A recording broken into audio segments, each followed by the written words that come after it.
வணக்கம்மா. எல்லாருக்கும் வணக்கம்மா. எல்லாருக்கும் வணக்கம்.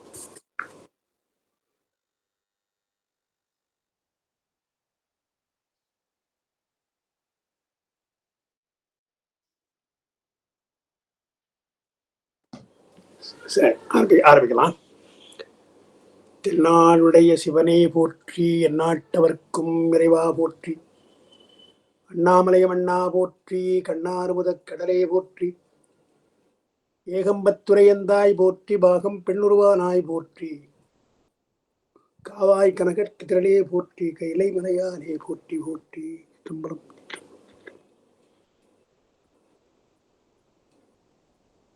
எல்லாம் அல்ல எங்கள் ஏகம்பப் பெருமானுடைய திருவடிகளை நான் மனமொழிமைகளால் முன் வணங்கிக் கொள்கின்றேன். அன்பிற்கு மதிப்பிற்குரிய என்னுடைய மாணவ செல்வர் ரமணாயா அவர்களே, அந்த பெருந்தகையாளுடைய மாணவ செல்வங்களாக விளங்கி நாள்தோறும் சைவ திருமுறைகளையும் சித்தாந்த சாத்திரங்களையும் ஆர்வமுற கற்கின்ற மாணவ செல்வங்களே, உங்கள் அனைவருக்குடைய மனங்கணிந்த வணக்கம். திருவாசகத்தில் கீர்த்தி திருகவல் என்ற இந்த பகுதியில் இருந்து அதற்கு இணையான திருவிளையாடல் புராண செய்திகளை எல்லாம் நாம் சிந்தித்து வருகின்றோம். அதிலே திருவிளையாடல் புராணத்தில் மிக முக்கியமாக இருக்கின்ற வாத ஊரடிகளுடைய வரலாற்றை பரஞ்சோதி முனிவர் வாத ஊரடிகளுக்கு உபதேசித்தது, நெறியை பரியாக்கியது, பரிய நெறியாக்கியது என்றெல்லாம் விரிவாக அந்த விளக்கத்தை சொல்லுகிறார். அதிலே இப்பொழுது முதலாவதாக கருவூலத்திலிருந்து கணக்கு எழுதிவிட்டு குறிப்பிட்ட பொன்னை எடுத்துக்கொண்டு திருப்பரந்துரைக்கு செல்கிறார் குதிரை வாங்குவதற்காக. அவருடைய எண்ணமெல்லாம் பெருமான் மேலே இருக்கிறது. இந்த அமைச்சு தொழிலை விட்டுவிட்டு ஆன்மீகமாக பெருமானுடைய திருவடியை எப்பொழுது அடையப் போகிறோம் என்ற அந்த எண்ணத்தில் இருக்கிற வாதவூரருக்கு இந்த அமைச்சு தொழில் சுமையாக தெரிகிறது. அது மட்டுமல்ல, போருக்காக போர்க்களத்தை போரிடுவதற்காக குதிரைப்படையை வாங்க வேண்டியதாக இருக்கிறதே என்று வருந்தி கொண்டு செல்கிறார். இந்த சுமையிலிருந்து என்னை எப்பொழுது நீ விடப்போகிறாய் என்று வருந்தி செல்கிறார். பெருமான் அவருடைய பக்குவத்தை அறிகின்றான். ஆணவ மல பரிவாகம் அடைந்து சத்திரிபாத நிகழ்ச்சியிலே அவர் இருப்பதாலே அவரை ஆட்கொள்ள வேண்டும் என்று திருப்பெருந்துறையிலே குருந்த மரத்தின் கீழே அடியாளோடு அங்கே வீற்றிருக்கிறார். அந்த பகுதியைத்தான் நாம் பார்த்து வருகிறோம். அங்கே திருப்பெருந்துறை அடைந்தார். அந்த இடத்துல நாம பார்த்துட்டு 33வது பாட்டு முன்ன பார்த்தோம். போன வகுப்பு, அதாவது 33, போன வகுப்பு 34 பார்க்கணும். சிலவற்றை தொகுத்து சொல்ல சொன்னாங்க. பதிவு இல்லை, ஒளிப்பதிவாக ஆகவில்லை என்று மான்வழி அவர்கள் மீண்டும் ஒருவரை சுருக்கமாக அதை சொல்ல வேண்டும் என்று விரும்பினார்கள். அதனால் நம்ம 34வது பாடல் தான் நம்ம ஆரம்பித்தது. அதாவது 33வது பாட்டுல காயிலை அடைந்த கழுமுள் படை வளர்த்தார், கோயிலை அடைந்தார், குளிர் வான்புனல் குடைந்தார், நீராடி விட்டு வாயிலை அடைந்து உடல் மண்ணுற விழுந்தார். மண்ணுற விழுந்தார் என்றால் சாஷ்டாங்கமாக. அதனால அப்பர் பெருமானுடைய பாட்டுல ஒன்று சொல்லுவாங்க. பூஜை முடித்த பின்னால், சிவபூஜை முடித்த பின்னால் சில பேர் கல்லாப்பிடையும் கருதாப்பிடையும் கசிந்துரை சொல்லாப்பிடையும் என்ற பாடலை சொல்லி முடிக்கணும்னு சில பேர் வரம்பு வைத்திருக்கிறார்கள். சில முறை மலேசிய மக்கள் அதை வெளிப்படையாகவே மன்றங்களிலே சொல்லி இருக்கிறார்கள். சொல்லி அவர்களுக்கெல்லாம் ஆற்றுப்படுத்துகிறார்கள். நான் போன பொழுது அந்த விஷயத்தை நான் சொன்னேன். கல்லாப்பிடையும் கருதாப்பிடையும் என்ற பாடல் பொருத்தம்தான். ஆனால் நாம் இப்பொழுது பூஜை செய்திருக்கிறோம். பூஜை செய்திருப்பதாலே கசிந்துரையின் எல்லாப்பிழை கல்லாப்பிழை எல்லாம் நமக்கு இல்லை. 5 எடுத்து சொல்றோம் அங்க. அதனால அந்த பாட்டை உடனே நாம் அங்க சொல்ல வேண்டாம், வேறு எதுக்காவது சொல்லலாம். ஞானசம்பந்த பெருமான் தேவா சிறியோம் பிழையை பொறுப்பாய் என்று ஒரு பதிகம் பாடியிருக்கிறார். அந்த ஒரு பாடலை சொன்னால் போதும் என்று நான் அவளுக்கு சொல்லியிருக்கிறேன். பிழை பொறுக்க வேண்டுதல் என்பதை அப்பா கூட எழுதுற ஞாபகம்.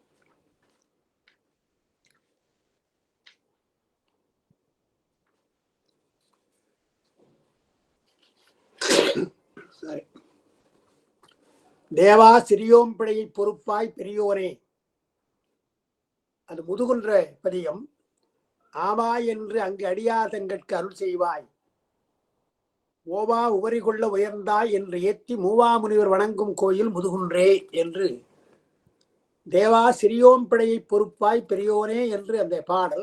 முழு பாடலை சொன்னாலும் பரவாயில்ல, மந்திரபாகமாக அந்த ஒருவரி சொன்னாலும் பரவாயில்ல. தேவா சிறியோம் பிழையை பொறுப்பாய் பெரியோனே என்று சொல்லி பூசையை முடிக்கலாம் என்று பிழை பொறுக்க வேண்டும் என்பதற்கு என்னுடைய தந்தையார் அந்த பாடலை எடுத்து சொல்லியிருக்கிறாங்க. அதை நான் சொன்னாங்க, மான்வழி போடுறாங்க. அந்த அந்த பாடல் பொருத்தவன் ஞானசம்பந்தருடைய பாடல். ஏன்னா அவர் தான் முதற்குறவர் நமக்கெல்லாம். அவர் சொல்வதெல்லாம் மந்திரங்களாக நாம் கொள்ள வேண்டும். அவருடைய வாக்கில் நாம் வழிபாடு செய்தால், அதுக்காக மற்றவர்கள் சாதாரண அல்ல, ஞானசம்பந்த பெருமான் நமக்கு சைவ முதற்குறவராக இருப்பதாலே மூல இலக்கியம் பாடியவர் என்று சேர்க்கிறார். திருஞான சம்பந்தருடைய திருமுறைகள் எல்லாம் பாராட்டுகிறார். அவருடைய திருமுறையிலே ஒரு பாடலை சொல்வது மந்திரபாகம். மருந்து வேண்டில் இவை மந்திரங்கள் இவை என்று அவரே சொல்றார். இவையெல்லாம் மந்திரங்கள் என்கிறார். அதனால தேவாசிரியோம் பிழையை பொறுப்பாய் பெரியோனே என்று சொல்லலாம். 4ஆம் திருமுறைக்கு உரை எழுதிய முத்துசு அவர்கள், அது 4ஆம் திருமுறை இருக்கிறது, அவர் ஒரு பாடல் சொல்லுகிறார். ஏன்னா இங்க வாயிலை அடைந்து உடல் மண்ணுற விழுந்து என்று இருப்பதாலே 4ஆம் திருமுறையில மண்பொருந்தி வாழ்வதற்குன்று ஒரு பாட்டு இருக்கிறது.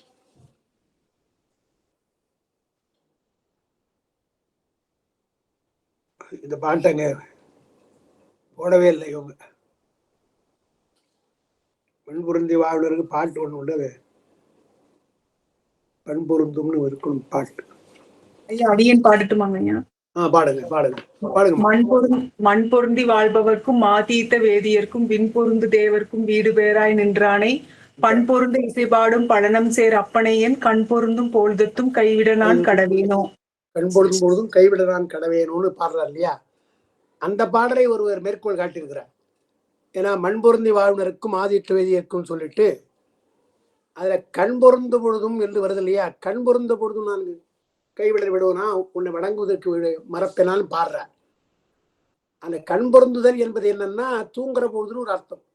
இரவு போய் படுக்கிற பொழுதும் அந்த பாடலை பாடலாம். இது கடைசி காலனுடைய காலத்திலே கூட கண்ணை மூடுகிற கடைசி காலம் இருக்குல்லையே, அப்பொழுது கூட நான் கைவிட மாட்டேன்னு 2 அர்த்தமா பாடுறேன். அதோட மண் பொருந்தி வாழ்வுறது உடம்பு மண்ணுக்காக்கி, அங்கத்தை மண்ணுக்காக்கின்னு சொல்றாரு இல்லையா? அதனால அந்த பாட்டை நாம் பாடினா நல்லது என்று இப்படியெல்லாம் பிழை பொறுப்பதற்காகவும் சிவபூஜை முடிவிலே இப்படியெல்லாம் பாடலாம் என்று பெரியவர்கள் வழிகாட்டி இருக்கிறார்கள்.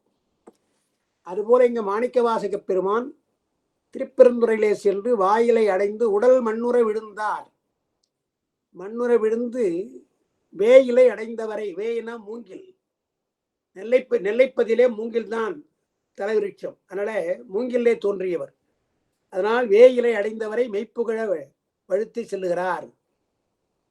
அது வரையில் அது 32வது பாட்டு, 33வது பாட்டு. அடுத்து 34லேருந்து நான் அன்னைக்கு ஆரம்பிச்சிருக்கிறேன். அதை சுருக்கமாக நான் சொல்றேன். ஆலயமாக வருகின்றார், வளமாக வருகிறார். வந்து பெருமானை போய் அந்த குருந்து மரத்தின் கீழே பெருமான் இருக்கின்றார். அவரை போய் சீல முனிவோர் தெளிய மோனவடி தேற்றுகிறான். அங்கே இருக்கின்றவர்கள் எல்லாம் மூலமறை ஓதிய பெரியவர்கள். மூலமறை ஓதி இன்னும் தெளிவு கிடைக்கல. அவங்களுக்கெல்லாம் தெளிவு பெறுவதற்காக அவர்கள் வந்திருக்கிறார்கள். புதுசா படிக்க வரலவங்க. ஏற்கனவே பெருமானிடத்திலே உபதேசம் பெற்று பலவற்றையெல்லாம் கேட்டு சிந்திக்கிற பொழுது அவர்களுக்கு ஐயம் வரும். அந்த ஐயத்தை தீர்த்துக் கொள்வதற்காக அவர்களெல்லாம் வருகிறார்கள். சீலமுனிவோர் தெளிய மோனவழி தேற்றுகின்றான். சின்முத்திரையினாலே மோனவழி காட்டுகின்றான். அந்த கோலம் உரைகின்றதோர் குருந்து மரத்தை கீழே ஞானாசிரியனாக பெருமான் இருக்கிற பொழுது அங்கே போகிறார். வேதநூல் ஒரு மருங்கு, சைவ போதநூல் ஒரு மருங்கு, புராணத்துள் கிடந்த கீதநூல் ஒரு மருங்கு. கீதன இசை பற்றியது.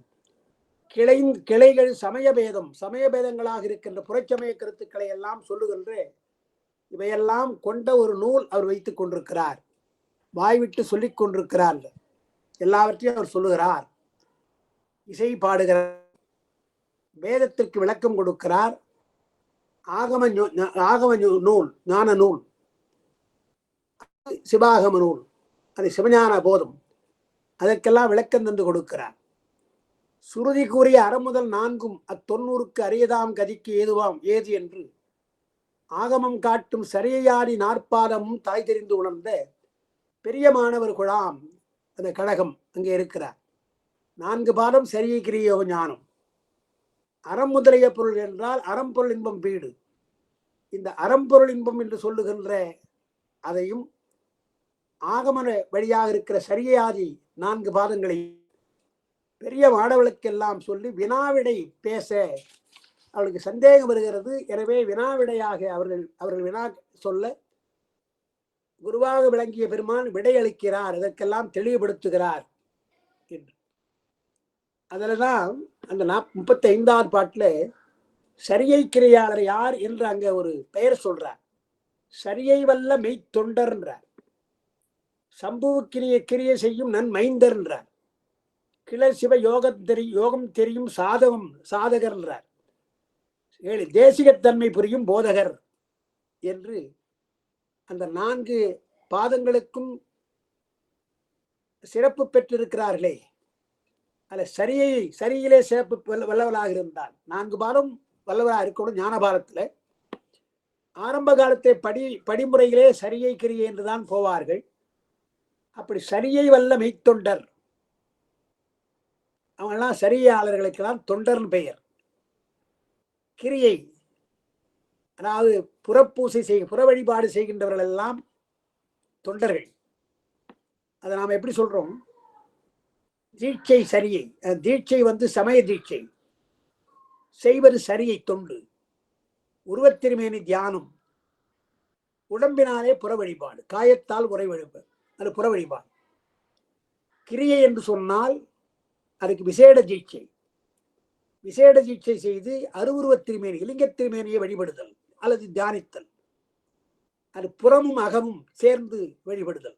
முதல்ல புற வழிபாடு மட்டும், அதாவது அலகிடுதல், மெடுக்கிடுதல், பூக்கொய்தல், பூத்தொடுத்தல் போன்றவை, சந்திரம் அரைத்தல், அது போன்ற புறத்தொழில் உருவத்திருமேனி நோக்கி செய்தல். கிரியை தாமே வழிபாடு செய்கிற பொழுது இலிங்கத் திருமேனிக்கு வழிபாடு செய்யணும். அது அகம் மனம் ரெண்டுமே இருக்கு. அகப்பூசை புறப்பூசை என்று 2ஆ இருக்கிறதுனால 2 வகையில் அகப்பூசை புறப்பூசை செய்கிற பொழுது கிரியை என்பதிலே விசேட தீட்சை. அந்த விசேட தீட்சையில அருவுருவத் திருமேனியை வைத்து நாம் வழிபடுகிறோம். அப்படி வழிபடுகிறவர்களுக்கு இங்கே என்ன சொல்றார்? மைந்தர், சர்ப்புத்திர மார்க்கம் என்று மைந்தர் என்றார். அப்புறம் இதற்கு மேற்பட்டு சிவ யோக நிலையிலே கிரியையிலிருந்து அடுத்து யோகத்துக்கு போற பொழுது செயல் இல்லாமல் யோகம் மட்டும் செய்யலாம். அது யோக நிலையில் இருக்கிறவர்களுக்கு சாதகர் என்றும், இந்த 3 நிலையும் கடந்தால் ஞானியர், ஞானத்துக்கு போது அவங்கெல்லாம் போதகர், அவங்களை ஞானியர் என்று சொல்றார். அப்ப அந்த பெயர்கள் தொண்டர், சற்புத்திரர், சாதகர், போதகர், அந்த 4 சொல்ற. ஞானின்னு சொல்லாத போதகர்ன்ற. எப்படி 4 பெயர் சொல்றார். நான் போன வகுப்பு சொன்னது திருமந்திரத்துல கொஞ்சம் மாற்றி சொல்லுகிறார் என்று நான் சொன்னேன். சரியை தொண்டு செய்கிறார்கள் அல்லவா, அவளெல்லாம் பக்தர்கள் அப்படின்றார். திருமூலருடைய பார்வையில இங்க சரியினா தொண்டர்னு சொல்றார் இல்லையா, அவர் சரி என்றால் பக்தர்கள் அப்படின்றார். கிரியை தொண்டு செய்கிறார்கள் அல்லவா, அவளைத்தான் தொண்டர் என்றார். அப்புறம் யோகத்தில் இருக்கிறவளை சாதகர், அதுல வேறுபாடு இல்லை. ஆனால் ஞானத்தில் இருக்கிறவளை அவங்களாம் சித்தர்கள் அப்படின்ற.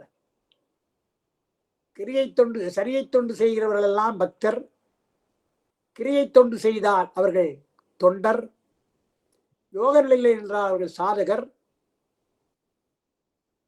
ஞான நிலை இருந்தால் அவர்கள் சித்தர்கள். இங்க தேசிகர் என்று சொல்வாங்க. இந்த இடத்துல சன்மா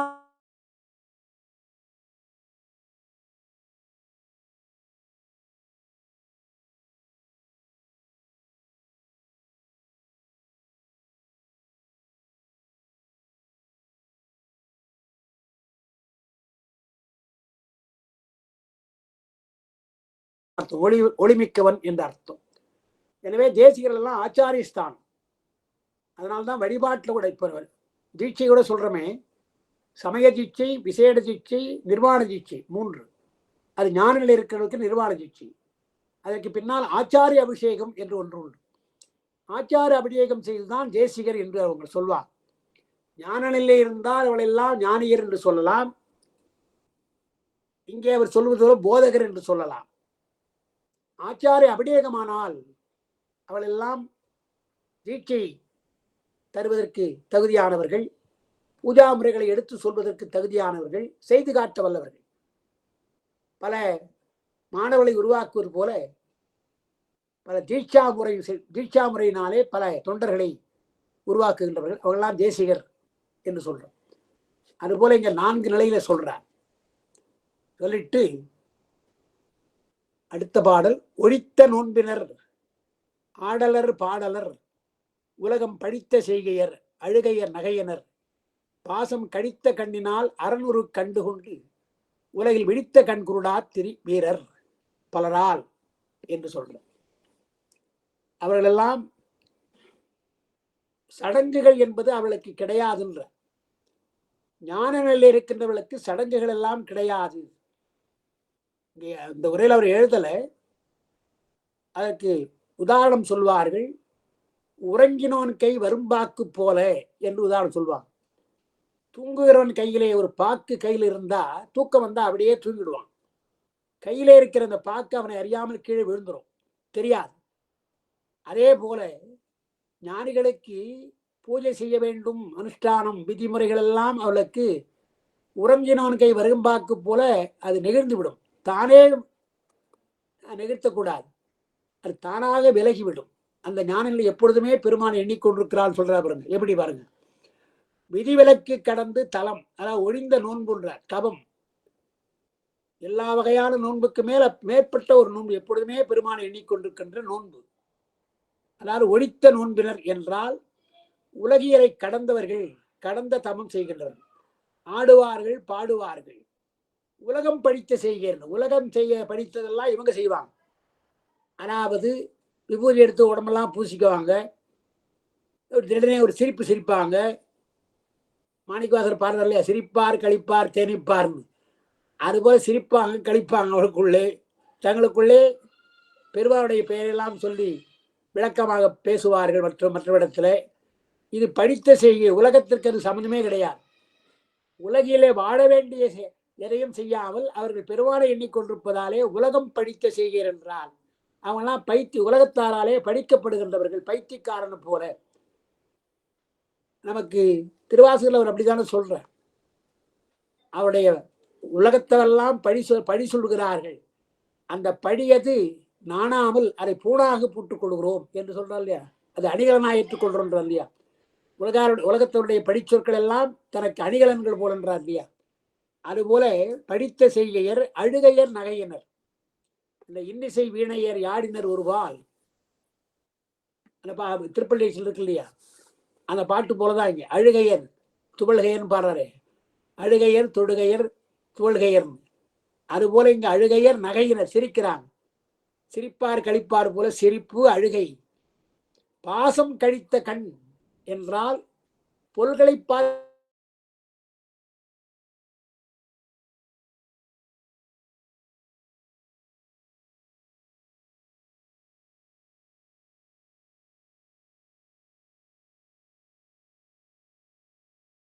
பற்றும் எதையுமே விட மாட்டாங்க.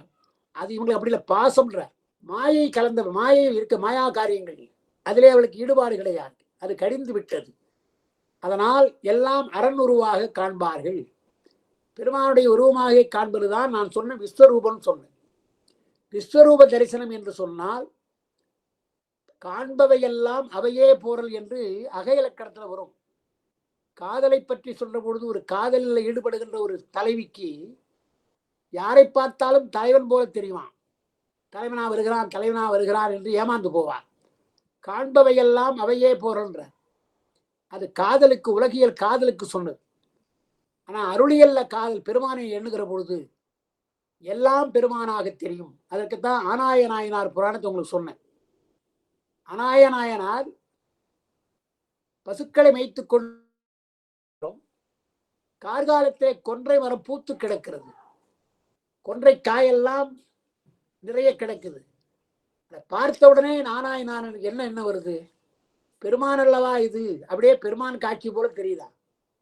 கொன்றை பூ சூடி கொண்டிருக்கிறது. கொன்றைக்காய் சடை போல இருக்குதான். பெருமானுடைய சடை தாழ் சடை வீழ் சடை போல இருக்குதான். உடனே பாட ஆரம்பிக்கிறார். பெருமானையே எண்ணி பாடுகிறார். புல்லாங்குழலை அஞ்செழுத்தை ஓதி பாடுகிறார். பெருமான் உடனே அழைத்துக் கொள்றார் இல்லையா? அப்ப காண்பவையெல்லாம் அவையே போறல், எதை பார்த்தாலும் அவனாக இருக்கின்றார் என்று நான் பாரதியார் பாட்டையும் சொன்னேன். பாரதியார் பாட்டுல காக்கை சிறைகளிலே நந்தலாலா உந்தன் கரிய நிறம் தோன்றுதையே நந்தலாலா என்று பாடுறார். தீக்குழு விரலை வைத்தால் நந்தலாலா உன்னை தீண்டு மின்பம் தோன்றுதுன்றார். நெருப்பை பார்க்கிற பொழுது நெருப்பு வடிவாக இருக்கிறாய் அல்லவா என்று தொடுகிற பொழுது எனக்கு சுடல் அந்த தீ சுடவில்லை, அது உன்னை தீண்டுவது போல இன்பமாக இருக்கிறது என்றார். காக்கா இருக்கு இல்லையா, காக்கை, அதனுடைய கரிய சிறகெல்லாம் உன்னை போல இருக்கிறது என்று பாருங்க. அப்ப காண்பவையெல்லாம் அவையே போறல், அதைதான் தாய்மானர் பாரத்தில் சொன்னேன். பண்ணேன் உனக்கான பூசை ஒரு வடிவிலே பாவித்து இறங்கி அங்கே பார்க்கின்ற மலரோடு நீயே இருத்தி, மலர் பறித்து உனக்கு அர்ச்சனை செய்யலாம் என்று போகிறேன். மலர்களை பார்க்கிறவோடு இத்தனை வண்ணங்களா, இத்தனை வண்ணங்களாக படைத்திருக்காய பெருமான நீ அல்லவா என்று பெருமானாக பார்த்து தரிசனம் செய்கிறார். தாய்மானர் பாடுறார் இல்லையா? அதுதான் சொல்றாரு. பார்க்கிற உலகப் பொருள்கள் எல்லாம் மாயா காரியங்களாக மயக்காது, அந்த பொருளால் அடியாளுக்கு மயக்கவில்லை. பிடித்த கண் குருடா, பார்க்கிறார்கள் ஆனால் பார்வை குருடா இருக்குது. அது அந்த பொருள் தெரியல. அந்த பொருள் தெரியாமல் பெருமானாக தெரிகிறான். விஸ்வரூபம் தெரிகிறது. அதனாலே பார்க்கிற பொழுது அந்த பொருளா இல்லை என்பதாலே விழித்த கண் குருடா என்று சொன்னார். கந்தர் அனுபூதியிலே சும்மா இது சொல்லற என்றலுமே அம்மா பொருள் ஒன்றும் அறிந்திலே என்றார். பெருமான உபதேசித்த பின்னாலே பொருள் எல்லாம் எனக்கு தெரியல, எல்லா பொருளும் மாயா காரியங்களாக எனக்கு தெரியல, எல்லாம் பெருமானாக தெரிகிறார் என்று பாடுறார் இல்லையா? அதுபோல இங்கே கழித்த கண்ணினால், பாசம் கழித்த கண்ணினால் அறநுருவாக பார்க்கிறார்கள். அறநுறு கண்டு கொண்டு உலகில் விழித்த கண் குருடா, விழித்த கண் குருடா தெரிகிறார்கள். அவர்களெல்லாம் வீரர்கள் என்றால் பாசத்தை வெல்வது ஒரு பெரிய வீரம், பற்றை நீங்குதல் ஒரு பெரிய வீரம் என்பதால் தான் பாரம் ஈசன் பணி, அடியார் சிறப்பை சொல்ற பொழுது சேர்க்கிறார். அவளுக்கு எது பாரம் எது சுமை, பெருமானுடைய பணி எப்போ முடிக்க போறோம் என்று அதையே எண்ணிக்கொண்டிருப்பார்கள். அதுதான் பாரன் ஈசன் பணியல்லால் வேறு கிடையாது.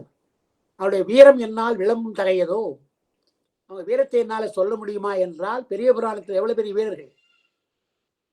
மகவை அறிந்து கொடுத்த திருத்தொண்டர் பெரிய வீரர், கண்ணை அப்படியே எடுத்து அப்புகிறாரே, 2வது கண்ணும் போனா பரவாயில்லன்னு அப்புகிறாரே கண்ணப்பர், எவ்வளவு பெரிய வீரர். தன்னை கொன்றிருக்கிறான் ஒரு பகைவன், தத்தா நமர் என்று அமைதியாயிருந்தார் இல்லையா? எவ்வளவு பெரிய வீரம் அதெல்லாம். காந்தியடிகள் சொல்லுகிறார், ஒருவன் அடித்தால் திருப்பி அடிப்பது ஆண்மை என்றார். ஒருத்தன் அடிக்கிறானா திருப்பி உடனே அடி, ஆனால் அது ஆண்மை. ஆனால் ஒருவன் உன்னை அடித்தால் அதை மறந்து மன்னித்து விடு, மன்னிப்பது பேராண்மை என்றார். திருப்பி அடித்தால் அது ஆண்மைதான், ஆனால் மன்னிப்பது பேராண்மை என்றால், மறப்பதும் மன்னிப்பதும் எவ்வளவு பெரிய விஷயம், அது ஆண்மை என்றால் பேராண்மை என்றார். அவர் மெய்ப்பொருள் நாயனார் தானே தொழுது வென்றார் என்றார். அவர் தானே வெற்றி பெற்றார். முத்தநாதன் வெற்றி பெறலையே, கொன்று விடுகிறான். சரி, அவன் வந்த காரியம் முடிகிறதுன்னு சொல்றார் சேக்கிழார். ஆனால் வெற்றி பெற்றது யார் என்றால், வெல்லுமா மிகவல்ல மெய்ப்பொருளுக்கு அடியேன் என்று சுந்தர பாடுறார். அதுபோல வீரம்ன்றார். அப்படிப்பட்ட விழித்த கண் குருடா வீரர் பல பேர் அங்க இருக்கிறார். அப்புறம் கரவில் உள்ளவாம் விசும்பிடை காசர விளங்கும் பரசிலாச்சுடற்கு உதயம் ஈரின்மையால் பகலும் இரவு நேர்பட கண்டிலர் இயன்று செய் நித்த விரத மாதி நோன்பிழந்து உரை விஞ்ஞையர் பலர். பெருமானுக்கு, அதாவது சிவசூரியனாக இருக்கிற பெருமான், அவனுக்கு உதயம் நாள்தோறும் வருகிற சடசூரியன் உதயம் அஸ்தமனம் அவனுக்கு உண்டு. ஆனால் பெருமானுக்கு அது கிடையாது. கரவில் உள்ளமாம் விசும்புல. ஆகாயம் குற்றமற்றது. பூதங்கள்ல 4 பூதங்களும் குறைவுடையது. நிலம் அழுக்கா இருக்குது பார்க்கிறோம். மண்ணா போச்சுன்னா அழுக்கா போச்சுன்னு அர்த்தம். தண்ணீர்ல அழுக்கு இருக்கிறது பார்க்கிறோம். நெருப்பு தான் அழுக்காக இல்லை என்றால் அழுக்கான பொருள்களை வாங்கிக் கொள்வது, வாங்குகிறது. அழுக்கான பொருளை சேர்கிறது அல்லவா. காற்று சொல்ல வேண்டியதில்லை. இன்னைக்கு ஏர் பொல்யூஷன் சொல்றோம். அப்ப 4 பூதங்களும் மாசுபட்டது. ஆனா இந்த 4 பூதங்கள் அடக்கி இருக்கிற ஆகாயம் மாசில்லாதது. அதான் கரவில் உள்ளமாம் விசும்பிடை காசு அற குற்றமரன்னு அர்த்தம். விளங்கும் பரசிலா சுடர் எது, குற்றமற்ற சுடர் எது. அறிவியல்ல சூரியன் கூட கரும்புள்ளி இருக்குதுன்றாங்க. சந்திரனை நாமே பார்க்கிறோம், களங்கம் இருக்கிறது. சுடராக இருக்கின்ற நெருப்பிலையும் அது அழுக்கப்படுகிறது. அதனால் 3 சுடர் எல்லாவற்றிலும் ஏதோ ஒரு குறை இருக்கிறது. ஆனால் பெருமான் சுடராக இருக்கிறான். ஆதி அந்தம் இல்லாத அரும்பெரும் சோதியா இருக்கிறவனுக்கு எந்த விதமான குற்றமும் கிடையாது. அதுதான் பரசிலா சுடர். காசர விளங்கும் பரசிலா சுடர். சுடர்க்கு உதயம் ஈரின்மை என்று சொல்றார். பரசிலா சுடர். பரசி என்றால் மழுன்னு அர்த்தம். மழு ஆயுதம். மழு ஆயுதம் இல்லாமல் இருக்கின்ற ஒரு சுடர் அது சிவசூரியன் என்று நாம சொல்லணும். சிவபூஜையில அந்த 3 பூஜை உங்களுக்கு சொன்ன ஞாபகம் இந்த விஷயத்தை உங்களுக்கு. அதாவது சுத்த பூஜை, மிஸ்ர பூஜை, கேவல பூஜை என்று 3 இருக்குது. சுத்த பூஜை என்பது இலிங்கத்தை மட்டும் வைத்து வழிபடுவது. வேற எந்த திருவுருவனும் கிடையாது. அருவுர திருவேணியா இருக்கிற இலிங்க திருவேணி மட்டும் வைத்து வழிபட்டால் அது சுத்த பூஜை. இலிங்கம், உமையம்மை, விநாயகர், முருகப்பெருமான், நந்தி தேவர் இந்த 5 பேரை வைத்து வழிபட்டால் அது மிஸ்ர பூஜை. மிஸ்ரம்னா கலப்புன்னு அர்த்தம். சிவலிங்கத்தோடு உமையம்மை சின்ன உருவம், கணபதி, முருகப்பெருமான், நந்தி தேவர் வைத்து வழிபட்டால் அது மிஸ்ர பூஜை. அது இல்லாமல் இந்த 5 பேரோடு சூரியனை வைத்து, முதல்ல ஆதித்தம் சூரியனை வைத்து வழிபடணும், கடைசியா சண்டேஸ்வரை வழிபடணும். இந்த 5 பேரோடு சூரியனை முதலிலே வழிபட்டு இந்த 5வரையும் வழிபட்டு அஷ்டதிக்கு பாலகர்கள் அதையெல்லாம் ஞாசித்து கடைசியில சண்டேச நாயனாருடைய பூசையோடு முடித்தால் அது கேவல பூசை என்று இப்படிலாம் நமக்கு பூஜையை சொல்லியிருக்கிறாங்க, வகைப்படுத்திருக்கிறார். அந்த வகையில சூரியனை வழிபடுகின்ற போது சிவசூரியனாக வழிபட வேண்டும். ஞானசம்பந்தர் கூட வேள்வியை பற்றி சொல்றார் இல்லையா. திருவாவூர்துறையில 1000 பொன்னை கொடுத்து சிவாதீரத்திட சொல்றார், சிவனை முன்னாகவே சிவனை முன்னிறுத்தி செய்யுங்கள் அப்படின்றார். சிவனுக்கு நீங்கள் செய்யுங்க வேள்வின்னு சொல்றார் இல்லையா. அது எப்படி என்றால் வேள்வியில அக்னி வளர்த்துறாங்க இல்லையா. அக்னி வளர்த்துற போது அதை சிவாகிரியாக மாற்றுவார். அதுக்கெல்லாம் சில மந்திரங்கள்லாம் இருக்குது, முறைகள் இருக்குது. அந்த ஜடாக்கினி. இப்ப நம்ம உடம்புல கூட வயிற்றுல ஜாடராக்கின்னு சொல்லுவாங்க. வயிற்றிலே தீ இருக்கிறது, நமக்கு உடம்பெல்லாம் வெப்பம் லேசா இருக்குது, கண்ணிலே இருக்கிறது, ஹிருதயத்தில் இருக்கிறது, வெப்பம் எல்லாம் பரவி இருக்கிறது நமக்கு. இதுவும் வெப்பம்தான். வயிற்றிலே போட்ட உணவு செரிக்குது இல்லையா. என்ன சொல்றாங்க, வாழைப்பழத்தை, பூவம்பழம் இருக்குல்ல வாழைப்பழம், அந்த வாழைப்பழத்தை நாம சாப்பிட்றோம், ஜீரணிச்சிடுது. ஆனா அந்த வாழைப்பழத்தை கொண்டு போய் நீங்க நெருப்புல போட்டா அது எரியாது. அவ்வளவு தன்மை உடையது. அவ்வளவு சீக்கிரம் அது போக கரையாது, கருப்பா போகுமே தவிர கரையாது. ஆனால் உள்ளே போகின்ற வாழைப்பழம் வயிற்றுல போறது. அப்ப எவ்வளவு பேர் நெருப்பு அதில் இருக்கு. வெளியில இருக்கிற நெருப்பை காட்டிலும் உள்ளே பெருமாள் நெருப்பு வச்சிருக்கிறாங்க இல்லையா, வாழைப்பழத்தை செரிப்பதற்காக என்று பார்க்கிறோம். சொல்லுவாங்க இல்லை, வேடிக்கையா சொல்லுவாங்க, முடி இருக்கலையே தலைமுடி, அந்த தலைமுடியில் ஒரு முடி நீங்க எடுத்து அப்படி நெருப்புல காமிச்சா புஷ்ஷுன்னு போயிடும், நெருப்புல பத்தியும் உடனே. ஆனா அதே ஒரு முடி வயிற்றுக்குள்ள போச்சுன்னு வச்சுங்க, பிரச்சனை, ஜீரணம் வராது. எவ்வளவு மெக்கானிசம் பெருமான் வச்சிருக்கிறான்.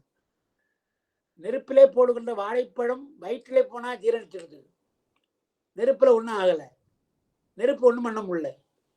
அதே போல முடி என்றால் நெருப்பு உடனே உசுன்னு வத்திட்டாரு சாம்பல் போல ஆக்கிடுது. ஆனா அதுவே வயிற்றுக்குள்ள போனா பிரச்சனை. அது போல ஜாடரா அக்னிவாங்க, வயிற்றுக்குள்ள அக்னி இருக்குல்ல, அது போல வெளியிலே செய்கிற அக்னி இருக்கு இல்லையா, அது சட அக்னி, சடப்பொருள் அக்னி. அதை சிவாக்னியாக மாற்றி செய்கிற வழிபாடு அதுதான். அதேபோல சூரியன், சூரியன் சடசூரியன், அவனுக்கு தான் காயத்ரி மந்திரம். நான் சிவகாயத்ரியாக சொல்ற பொழுது அது சிவசூரியனாக வழிபட வேண்டும் என்றெல்லாம் சிவபூஜை முறைகள் உள்ளன. அதை இங்க சொல்றாருங்க. என்ன பண்ணணும் என்றால், கரவில் உள்ளமா விசும்பிடை காசர விளங்கும் பரசிலாச்சுடருக்கு உதயம் ஈரின்மை. உதயம் ஈறு கிடையாது, உதயம் அஸ்தமனம் எதுவும் கிடையாது. அதனால் அதுபோல அடியார்களுக்கும் பகலும் இரவும் கிடையாது. பகலும் இரவும் நேர்பட கண்டிலார். பகல் இது இரவு இது என்று அவர்கள் வேறுபடுத்தி பார்க்க மாட்டாங்க. எப்பொழுதுமே பெருமானையை எண்ணிக்கொண்டிருப்பார்களாகையால் செய் நித்த விரதம், அவர்கள் செய்கின்ற விரதம் நோன்பிழந்து உரைகின்றார்கள். மனம் பொருந்தி நாள் கடன் முதலிய தவங்கள் எல்லாம் நீங்கி விடுகிறவர்கள். இரவு எது பகல் எது தெரிந்தால் தானே பூஜை வழிபாட்டு முறை செய்ய வேண்டும். இயன்று செய் நித்த விரதமாதி, நித்தம் செய்கின்ற நித்திய பூசை மற்ற விரதங்கள் எல்லாம் அவளுக்கு கிடையாது. உண்மையான அடியார் ஞானிகளுக்கு இது கிடையாது என்றார். போன வகுப்பில் சொன்னேன். சேக்கிழார் ஞானசம்பந்தரோ நாவுக்கரசரோ சுந்தரரோ தனியாக ஆன்மார்த்த பூஜை செய்தாங்கன்னு இருக்குதா? அவங்க பாட்டு இரவு பார்த்தாங்க, எழுந்தாங்க, எழுந்து அவங்க பாட்டு நாட்கடன் முடித்து விட்டு பெருமானை தரிசிக்க சென்று தலந்தோறும் சென்று பாடினார்கள். தனியாக ஆன்மார்த்தமாக உட்கார்ந்து பூஜை பண்ணிட்டு அப்புறம் புறப்பட்டாங்கன்னு இல்லை. ஏன்னா அவங்களாம் ஞானிகள், நம்ம எல்லாம் உய்விக்க வந்தவர்கள், எவ்வளவு வழிகாட்டியவர்கள். அவர்களுக்கு என்ன தனி பூஜை? எப்பொழுதுமே பெருமானை இதயத்தில் வைத்துக் கொண்டிருக்கிறார்கள். ஞானசம்பந்தர் நனவிலும் கனவிலும் என் நினைவிலும் வந்து எய்தும் நின்மலன்றார். என்ன அழகா பாடுறார். நனவிலே வருகிறான், பார்த்துக்கிறாங்க, அடிக்கடி பார்க்கிறாங்க. கனவிலே வருகிறான், என்னுடைய நினைவிலே வருகிறான், வந்து எது நின்மலன்னு பாடுற. ஆனா அவளுக்கெல்லாம் தனியாக இந்த வழிபாடு என்பது தேவையில்லை. ஆன்மார்த்தமாக மனசுக்குள்ளே இருக்கிறதுனால அதையெல்லாம் கழிகின்றவர்கள், தானா கழிந்து போன விஞ்ஞர் அங்கு இருக்கிறார்கள் என்று சொன்னார். அப்புறம் உடையும் கோவணம் உள்ளியும் கைப்பலி உறவென்று அடையும் கேளிரும் அடனடியார்கள் கண்டி கலன் கண்படையும் பாரிடமாயினும் பகலிரா முதல் இரு இடையின்று ஆமிடத்துள்ள எந்த இடம் கிடைக்கிறதோ இடையீர் என்றாம் இடத்திலே உறங்குவது இவருடைய வாழ்க்கை. அடையாள எப்படி இருக்கிறார்கள்? அன்னைக்கு கூட சொன்ன ஓடும் கவந்தையுமே உறவென்றுன்னு மாணிக்கவாசகர் பாடுறார் இல்லையா? ஓடும் கவந்தின் தான், வேற ஒன்றும் கிடையாது. இல்லை, கோவண ஆடை ஒரு மண்ணோடு, அதுதான் அவளுக்கு சொத்துன்ற. அதை வைத்துக்கொண்டு உறவையெல்லாம் மறுக்கின்றேன், நான் உன்னையே உறவாக கொள்கிறேன் பாடுறாரு திருவாசகத்தில். அதுபோல் உடையும் கோவணம், அதாவது சடையும் பிறையும் சாம்பல் பூச்சும் கீழ் உடையும் நின்ற உருவம் என்கொலோ. என்னப்பா இப்படி இருக்கிறீங்க ஞான சம்பந்தர்? சடை பிறை எல்லாம் இருக்குது, சரி, சடையும் பிறையும் சாம்பல் பூச்சி கீழ் உடை, கிழித்திருக்கிற உடை அல்லவா அவனுக்கு? அது துணியில கிழிச்சு கட்டுறாங்களே, அது மாதிரி கீழ் உடையாக நீ கட்டி கொண்டிருக்கிறாயே, உடையும் கொண்ட வண்ணம் என்ன என்று பாடுறார் இல்லையா? அதுபோல உடையும் கோவணம் உண்டி கைப்பல் இல்லை. இரவு கையேந்துவார்கள், ஏந்தினால் யாராவது போடுவாங்க, தங்களுக்கு சமைச்சு கொள்றது கிடையாது, பிறர் சமைத்ததில் கேட்கிறார்கள், அதுதான் பசி. உறவு என்று அடைகின்ற கேளிர் யார்? உறவு யார் என்றால் அறநடியார், சிவனடியார் தான் அவளுக்கெல்லாம் உறவு. கண்டி ருத்ராட்சந்தான் அவளுக்கு கலன், அணிகலன். கண்படை என்றால் தூங்குறதுன்னு அர்த்தம். தூங்குகிறம் பாரிடம் நிலத்திலே படுப்பாங்க, எந்த நிலத்திலே அவங்க படுத்துக்குவாங்க. படுக்கைக்கு வேற படுக்கைன்னு தனியாக கிடையாது, உடுக்கையும் அதிகம் கிடையாது. உடுக்கையும் கோவணம், படுக்கையும் இல்லாமல் தரையில படுப்பாங்க. பாரிடம் என்றால் நிலம், பார்னா நிலம். பகலிரா முதல் ஈர் இடையின்றி, அதனால இரவும் பகலும் நடுவுன்றார். பகல் முதல் ஈறு இடை 3 சொல்றார். இல்லாவிடம் பகல் இரவு முதல் என்று இல்லாத ஒரு இடமாக இருக்கின்ற, அதைத்தான் இவர்கள் வாழ்க்கை. இது இரவு இது பகல் என்று சொல்வது கிடையாது என்று சொல்றார். ஒரு பாட்டு, ஒரு திருமணத்தில் ஒரு பாட்டு இருக்கு, அதுக்காக பார்க்குறேன்.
திருமணத்தில் ஒரு பாடல்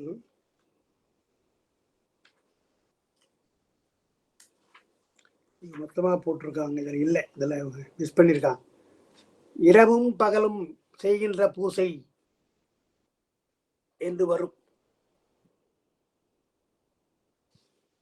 அதாவது இரவில் நான் பூஜை செய்கிறேன், பகல்ல பூஜை செய்கிறேன் என்று பிரித்து சொன்னால் பெருமான் அந்த பூசையை ஏற்பது கிடையாது என்றார். ஒரு கால வரையறையை வைத்துக்கொண்டு நான் இரவு செய்கிறேன் பூசை, பகல் செய்கிறேன் பூசைன்னு சொன்னா அப்ப இரவு பகல் என்ற வேறுபாடு தெரியுது இல்லையா? சதா கால பூசை உனக்கு இல்லை இல்லவா?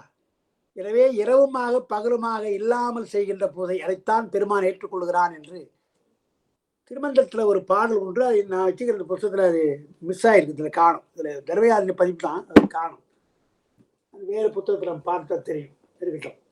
அதனால இரவு பகல் என்று அவர்களுக்கு கிடையாது, காலத்தை கடந்து அவர்கள் எல்லாம் இருப்பார்கள். இத்தகை பல தொண்டர்கள் குழாம், எல்லாம் ஞான நிலையை பெற்ற தொண்டர்களாக இருக்கிறாங்க. அங்க இருக்கிற பொழுது இதுதான் அவருடைய வாழ்க்கை. அகலிடமே இடமாக மேற்கோள் ஒன்று காட்டியிருக்கிறார். அகலிடமே இடமாக ஊர்கள் தோறும் அற்றுண்பார் இற்றுண்பார் விளக்கார் ஐயம், அப்பர் பெருமான் பாடுற பாட்டு.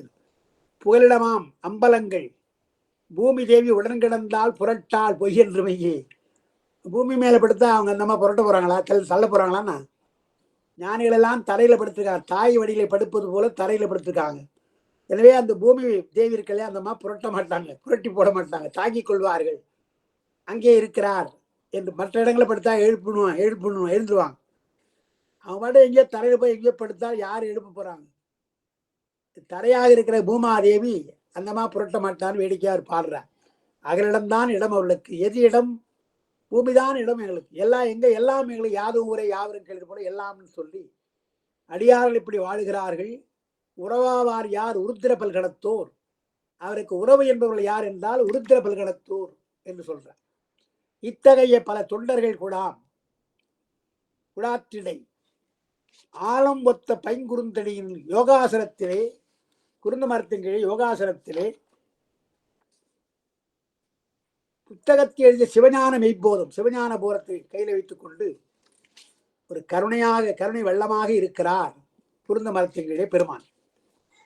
மன்றுள் ஆடிய ஆனந்த வடிவமும் வட ஆள் ஒன்றி நால்வருக்கு அசைவர உணர்த்திய உருவும் இன்று நாயினேற்கு எளிவந்த இவ்வுரு என்ன அன்று நாயகன் குறிப்புலத்து உணர்ந்து இருந்தார்.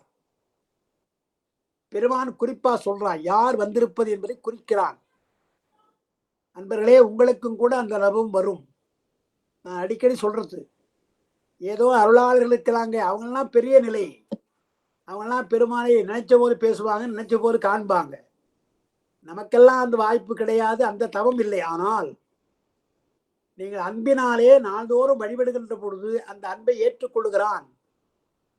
கண்ணப்பன் ஒப்பதோர் அன்பின்மை கண்டும் கூட என்னை ஏற்றுக்கொண்டான்னு மாணிக்கவாசகர் பாடுறார் இல்லையா? அதே நாமெல்லாம் மாணிக்க வாசகர் போன்ற அருளாளர் அன்பு இல்லை நமக்கு என்றாலும் கூட நம்மையும் ஏற்றுக்கொள்வான். ஏற்றுக்கொண்டு தன்னுடைய இருப்பை ஒரு வகையா சொல்லுவான். நம்முடைய அனுபவத்துல எங்கேயாவது ஒரு கோயிலுக்கு போவீங்க, அங்க ஒரு அடியவர் போல வந்து போயிடுவார், ஏதாவது வழிகாட்டிட்டு போயிடுவார். தெரியாது நமக்கு, அப்புறம் தான் தெரியும், அடடா வந்தவர் யாருன்னு தெரியலையே என்று. அப்படி அவங்களுக்கு கூட நடக்குது இல்லையா, வந்தவர் யாருன்னு தெரியலன்னு. அதே போல பெருமான் எல்லா அடியாருக்கும் உதவுவார். அதனால இன்று நாயினருக்கு எளிவந்த உருவம் ஞானாசிரியனை பார்க்கிறார் குருந்த மரத்தின் கீழே. அங்கே அம்பலத்திலே ஆடுகிறான், மன்றுளை ஆடுகின்ற வன்றுளாடி அந்த ஆனந்த வடிவமும், கல்லால் இருந்து கொண்டு உபதேசம் செய்தாரே அந்த குரு வடிவம், அந்த வடிவம் சேர்ந்து வந்தது போல் இருக்கிறான், ஆனந்தமாக இருக்கிறது. உபதேச மொழியில சொல்ற குருவாக எனக்கு தெரிகிறார். வந்தவர் யார்? பெருமான். அன்று நாயகன் குறிப்பு உளத்து உணர்த்திட அறிந்தார். அந்த குறிப்பை பெருமான் சொல்லுகிறான். குட், மான்வழி கிடைக்கப்படுறாங்க. பகலும் இரவும் தான். நான் இரவும் பகலும் தேடி பார்த்தேன். பகலும் இரவும் பயில்கின்ற பூசை என்று வருது. ஆமாமா, நான் இரவும் பகலும் பார்த்துட்டேன், பகலும் இரவும் தான் பாக்குறேன், அதை சொல்றேன். இல்ல அது அந்த ஒரு ராப்பரட்டன், அது வேற, அது ஒரு வேற ஒரு செய்தி. இங்க சொல்ற பொழுது அவர் என்ன சொல்றார், நான் அது வந்து இந்த சிவராத்திரிக்கு சொல்றது எடுத்து சொல்றது. நான் பகலும் இரவும் பயில்கின்ற பூசை இயல்புடை ஈசற்கு இணைமலராகா. பகலும் இரவும் பயிலாத பூசை சகலமும் தான் கொள்வன் தாழ்சடையோனின்னு பாடுற. நீங்க பகல்ல செய்த பூஜை இரவுல செய்த பூஜைன்னு அந்த எண்ணம் இருந்தால், வரையறை இருந்தால், நான் பகல் பூஜை செய்கிறேன் இரவிலெல்லாம் பூஜை பண்ணுவேன் என்று அதை கணக்கு வைத்தீங்கன்னா இயல்புடை ஈசனுக்கு இணைமலர் ஆகாண்டார். அவருடைய திருவடிக்கு செலுத்துகின்ற பூசை அல்லாது என்றால் அவருடைய இயல்பு என்ன, பெருமான இயல்பு என்ன என்றால் எத்தனையோ இயல்பு. அது ஒரு இயல்பு என்ன, காலத்தை கடந்தவன். காலத்தை கடந்த பெருமானுக்கு நீங்க காலத்தை வரையறை செய்து செய்கிற பூசை அவனுக்கு தெரியாது. அதனால என்ன சொன்னார் திருமூலர், பகலும் இரவும் பயிலாத பூசை. அதாவது நீங்க சொன்ன அடுத்த பாட்டு இராப்பகலற்றன் வருது. பகலும் இரவும் இல்லாத பயிலாத பூசைனார். எனக்கு இரவும் கிடையாது பகலும் கிடையாது என்று சொல்லுகின்ற ஒரு நிலையில நீங்கள் பூசித்தால் அந்த பூசையைத்தான் சகலமும் தான் கொள்வான். நீங்க செய்கின்ற அத்தனை உபச்சாரங்களையும், சோடச உபச்சாரங்கள் அத்தனையும் கொண்டிருப்பான் தாழ்சடையோன் என்று நான் இந்த பாட்டை சிவராத்திரிக்கு சொல்றது. ஏன் சிவராத்திரிக்கு எத்தனையோ காரணம், ஏன் சிவராத்திரி நம்ம அது கொண்டாடுகிறோம் வழிபடுகிறோம்ன்றது எத்தனையோ காரணம் உண்டு. அது ஒரு காரணம் சொல்றார் திருமந்திரத்துல. நாம் எப்பொழுது நாள்தோறும் செய்தால் காலையில செய்வோம் மாலையில செய்வோம் பூஜை. இருபோதும் நாம் அபிஷேகம் ஆராதனை பண்றது கிடையாது. ஒரு பொழுது அபிஷேகம் ஆராதனை செய்து மற்ற சாதாரண விளக்கேற்றி வச்சு கும்பிடுறோம். ஆனால் அதுதான் அந்த குறையை போக்குவதற்குத்தான். எப்படி ஆலயங்கள்ல பவித்ரோற்சவம் வருது இல்லையா, பவித்ரோற்சவம் என்றால் நாள்தோறும் செய்த பூசையில் வருகின்ற குற்றங்கள் எல்லாம் நீங்குவதற்கு அந்த ஆண்டு முடிவே, அதாவது ஆடி ஆவணி புரட்டாசி 3 மாதம் முக்கியமா சொல்றாங்க. அந்த 3 மாதத்துல பவித்ரோற்சவம் என்று செய்வாங்க தூயப்படுத்துவதற்காக. அதுபோல நாம் என்ன பண்றோம், நாள்தோறும் இப்படி பூஜை பண்ணணும், நம்மளால முடியல என்றுதான் ஒரு நாள் சிவராத்திரி என்பதை இரவு என்று பகலா பார்க்காமல் பகல்ல சிவராத்திரி விரதம் இருந்து இரவெல்லாம் பூஜை பண்றோம். அப்ப அங்க நம்ம இரவா நினைக்கல இல்லையா, எல்லாம் பகலா தான் நினைக்கிறோம். எத்தனை சிவாலயங்களை எத்தனை பேர் போறாங்க, லட்சக்கணக்கான பேரும் தரிசனம் பண்றாங்க இல்லையா. அந்த ஒரு நாள் நமக்கு இரவும் பகலும் இல்லாத ஒரு பூசை நாள்தோறும் செய்ய முடியாது. இரவை நாம் பகலாக மறித்து தூங்காமல், அதெல்லாம் தூங்கக்கூடாதுன்னு சொல்றாங்க. தூங்காமல் பூஜை செய்யறமே, அதுதான் நான் இந்த பாட்டை சொல்றது. இது இன்னைக்கு சிவராத்திரி பொழுது நாம் இந்த ஒரு நாள் தான் நம்ம இரவும் பகலும் இரவும் பயிலாத பூசை நாம் செய்கிறோம். திருமந்திரத்தில் சொல்லியிருக்கிறார். அப்புறம் இராப்பகலற்ற இடம் என்று இருக்கிறது. அது இராப்பகலற்ற இடம் என்றால் சுத்த நிலை. அது யோகத்துல சொல்லுகிற பொழுது சுத்த நிலையில இருந்து கொண்டு பூஜை செய்கிற பொழுது சுத்த நிலையில இருந்து கொண்டு இரவு இல்லாமல் பகலும் இல்லாமல் இருந்தால் ஒரு இன்பம் நமக்கு வரும். அதை பெருமான் தருகிறான். பராக்கர ஆனந்த தேரந்த அங்கே இங்கே பார்க்காமல் வேறு நினைவில்லாமல் செய்கின்ற ஆனந்த தேரல் என்று திருமந்திரத்தில் வருகிற பாட்டு மிக முக்கியமான பாட்டு. அது இராப்பகலற்ற இடம். இரவு என்று சொன்னால் கேவலம், இரவு என்றால் கேவல நிலை. பகல் என்றால் அது சகல நிலை. பகலில் கொஞ்சம் ஒளி இருக்கு இல்லையா, இருளும் இருக்கிறது ஒளியும் இருக்கிறது. எனவே ஒளி இருப்பதாலே அது பகல், எனவே சகல நிலை. ஆனால் முற்றிலும் இருள் நீங்கல. அந்த பகலுக்கு பின்னால சுத்தம் என்று போற பொழுது அது இரா பகல் அற்ற நிலை என்று சொல்றோம். இரவு நிலை என்றால் கேவல நிலை, பகல் நிலை பகல் காலம் என்று சொன்னால் அது சகல நிலை, இராப்பகல் அற்ற இடம், காலம் கடந்திருக்கிற இராப்பகல் அற்ற இடம் என்றால் அது சுத்த நிலை என்று நாம சொல்றோம். அதைத்தான் அங்க சொல்ற. அந்த மாதிரி இங்கே அடியார்கள் பல பேர் இங்க இருக்கிறார்கள். வந்து என்ன செய்யறாங்க, குறிப்பு, அந்த குறிப்பை உணர்த்தே உணர்ந்தார் பெருமான். மாணிக்கவாசகர் உணர்ந்தார் பெருமான் சொல்லுகின்ற குறிப்பை. முன் பணிந்தனர் அணிந்தனர் அஞ்சலி, முடிமேல் என்பு நிக்கிட உருகினர், இனியராய் எளிவந்து அன்பெரும் வலைப்பட்டவருள் வலைப்பட்டார் அருள் வலைப்பட்டார், துன்ப வெம்பவ வலையறுத்திட வந்த தொண்டர். அதாவது நேரா போய் வணங்குகிறார். துன்பமான இந்த வாழ்க்கை பிறவியை அறுப்பதற்காக வந்தவரெல்லாம் தொண்டர், வாத ஊரர். துன்ப வெம்பவ வலையறுத்திட வந்த தொண்டர் என்றார். வெம்பவம் என்றால் கொடுமையான பிறவி, பிறவி அதாவது பிறவி பெருங்கடல், கொடிய பிறவி. அந்த துன்ப வெம்பவ வலை அறுத்தார். அந்த வலையில் நம்ம சிக்கிக்கிட்டோம். என்ன வலை? பாச வலை. பாச வலையிலே சிக்கிக்கொண்டால் அதை அறுத்து கொண்டு வரணும் இல்லையா வெளியே. அறுத்திட வந்த தொண்டர் என்ன செய்கிறார்? முன் பணிந்தனர். பெருமானுக்கு முன்னால் எவ்வளவு பெரிய பேர்! இருந்த மரத்தை கீழே இருக்கின்ற திருப்பெருந்துறையிலே பெருமான் இருக்கிறார். இவர் போய் வணங்குறார்னா எவ்வளவு பெரிய பேர்! முன்னே பணிந்தார், திருமுன்பு வணங்கினார், முடிமேல் அஞ்சலி, கரங்களை தலைக்கு மேலே வைத்து கரங்குவித்தார், சிறங்குவித்தார், என்பு நெக்க உருகினார். பார்த்த பொழுதே அந்த உருவத்தை பார்க்கிறார். உருவத்தை பார்க்கிற பொழுதே அவருக்கு அந்த வடிவம் திருவுருவம் அல்ல, பெருமானுடைய அருள் வடிவம் அல்லவா. அந்த அருள் வடிவை யார் அறிவார் பேசுனார் திருக்கட்டுப்படியார். அதுபோல் இந்த அருள் வடிவத்தை பார்க்கிறார். பேச்சு வரல அவரு. நான் தழுதெடுக்கிறது என்று பார்க்கிறோம். உங்களுக்கெல்லாம் கூட இந்த அனுபவம் இருக்கும். இந்த திரைப்படம் போன்றவற்றெல்லாம் நீங்க நம்முடைய பெருமானை பற்றி எல்லாம் சிலது வரும். பெருமான் காட்சி தருகிறார், அழுகிறார் என்று. இப்போ கண்ணப்ப நாயனாரோட வச்சுக்கோங்களேன், அந்த மாதிரி ஒரு படம் எடுக்கிறாங்க. அதெல்லாம் பார்க்க பொழுது நம்ம அறியாமல் கண்களில் கண்ணீர் வரும். இந்த மாதிரி காட்சிகளை பார்க்க பொழுது நமக்கே கண்ணீர் வருது. பெருமான் நேராக இருக்கிறார்னா எவ்வளவு வரும்? அருளாளர் மாணிக்கவாசகர் முன்னே பணிகிறார், கைகளை எல்லாம் சிரத்துக்கு மேல வைத்து வணங்குகிறார். கண்ணீர் ததும்புகிறது, நாத்தழுது இருக்கிறது. அன்பு எனும் வலைப்பட்டார், என்பு நெக்கிட உருகினார், இணையராய் எளிவந்து அன்பு என்னும் வலைப்பட்டவர். அந்த அன்பிலே வலைப்பட்டவர்னா பெருமான் தான். எவ்வளவு பெரிய ஆள், அரியவர். சித்தமும் செல்லா சேட்சியன், ஆனால் பக்தி வலையில் படுகிறான்.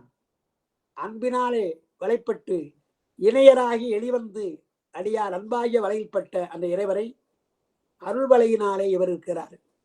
பெருமான் அன்பு வலையில் அகப்பட்டார், இவர் அவருடைய அருள் வலையிலே அகப்பட்டார் என்று நயமா பாடுறார். அன்பெனும் வலைப்பட்டவர் அருள் வலைப்பட்டார் என்று சொல்றார். இணையராய் எளிவந்து அன்பு என்ற வலையிலே பட்டவர் பெருமான். அடியாருடைய அன்பினாக வலையிலே பட்டவன் பெருமான். அந்த இறைவரது அருள் வலையிலே இவர் விழுந்தார் என்று நம்ம போன வகுப்புல பார்த்தது. இன்றைக்கு ஒரு பாட்டு நம்ம படிப்போம். ஏன்னா இன்றைக்கு உள்ள பாடமா இருக்கிறதுனால ஒரு பாட்டு படித்து நான் இன்னைக்கு நிறைவு செய்கிறேன். மணி கொஞ்சம் நேரமாவது.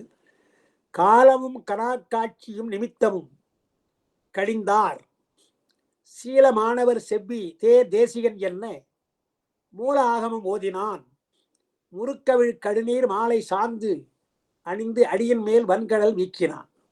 பெருமான் எப்படி இருக்கிறார் என்றால், முக்கியமா கடுநீர் மாலை, செங்கடுநீர் மாலை, கடுநீர் மாலை தாரோ என்று சொல்றார் இல்லையா. பெருமானுடைய அடையாளத்தை சொல்ற பொழுது கொன்றை இருக்கு இல்லையா, கொன்றை மாலை என்பது போகத்திற்கு உரியது. கொன்றை மாலை பெருமான் போக வடிவம். செங்கடுநீர் மாலை குவளை மலர், குவளை மலர், செங்குவளை மலர் அதை மாலையாக அணிந்தால் அது யோக வடிவம். உபதேச வடிவத்திற்காக அப்படி ஞானாசிரிய வடிவத்தோடு யோக வடிவிலே வந்திருக்கிறார். செங்கடலின் மாலை சந்தனம் அணிந்திருக்கிறார். திருவடியிலே வீரக்கடல், சிலம்பு என்பது அருளுக்கு. மலர் சிலம்படி வாழ்த்தி வணங்கினா சிலம்பு என்பது அருளுக்கு. வீரக்கடல் என்றால் அது மரக்கருணை, நம்முடைய பாவத்தை போக்குவதற்காக, பகையை போக்குவதற்காக வீரக்கடல். போர்க்களத்தில் செல்ற பொழுது வீரக்கடல் அணிகிறார்கள் அல்லவா. அதுபோல பெருமான் வலப்பக்கத்திலே வீரக்கடல் அணிந்திருக்கிறார். அடியாருடைய பாசமாகிய மும்மலங்களை எல்லாம் பகை அல்லவா, அந்த பகையை விரட்டுவதற்காக சொல்லிட்டு காலமும் கணாக்காட்சியும் நிமித்தமும் கண்டவர் அதெல்லாம் நீங்கினார்கள். நல்ல காலம் பார்க்கணும்னு சொல்றோம். எல்லாத்துக்கும் நல்ல காலம் பார்க்கிறோம்.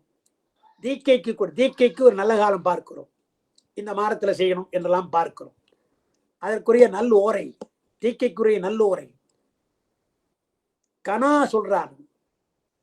அதாவது அது சைவ மரபுல உங்களுக்கு ஒரு தீட்சை கொடுக்கணும்னு சொன்னா, ஒரு சமய தீட்சையோ, முதல்ல சமய தீட்சை தான். முதல்ல சமய தீட்சை செய்கிற பொழுது என்ன செய்வாங்க, முன்னாள் நோன்பிருந்து இரவில் படுத்திருக்கணும். சாதாரண படுக்கையா இருக்கணும். நல்ல மெத்தையெல்லாம் போட்டுலாம் படுக்கூடாது. சாதாரண துறவிகள் படுப்பது போல படுத்திருக்கணும். அப்போ ஒரு கனவு உங்களுக்கு வரும். அந்த கனவு மெய்ப்படும். கனவுல உங்களுக்கு பெருமானுடைய திருவை காட்சி எதா கிடைக்கும்.